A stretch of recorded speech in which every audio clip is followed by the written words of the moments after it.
ఫజాయిలే ఆమాల్ page 1 బిస్మిల్లాహిర్రహమానిర్రహీం. మొదటి అధ్యాయము. ధర్మము కొరకు కఠినాలు, కష్టములు, బాధలను సహనము, ఓర్పుతో సహించుకొనుట. మన ప్రియ ప్రవక్త సల్లల్లాహు అలైహి వసల్లెం మరియు వారి అనుచరులు రజి అజ్మాయిన్లు ఇస్లాం ధర్మము వ్యాపింపచేయుటలో పడిన కష్టాలు, చేసిన త్యాగాల గురించి చరిత్ర పుస్తకాలు నిండియున్నవి.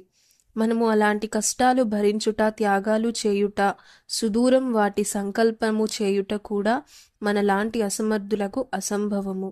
ఈ అధ్యాయములో ఉదాహరణగా వారి కొన్ని వృత్తాంతాలు వ్రాయుచున్నాను.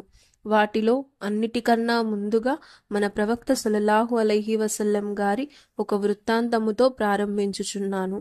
ప్రవక్త గారి ప్రస్తావన శుభాలు, అభ్యుదయాలతో కూడి ఉన్నది. ప్రవక్త సల్లల్లాహు అలైహి వసల్లం గారి తాయిఫ్ ప్రయాణము.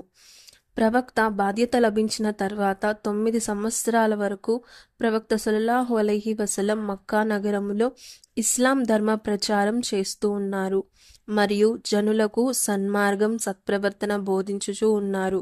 కానీ కొంతమంది మాత్రమే ఇస్లాం స్వీకరించి ముసల్మానులు అయ్యారు. మరికొంతమంది ఇస్లాం స్వీకరించకపోయినా ప్రవక్త గారికి సహాయం చేస్తూ ఉండేవారు.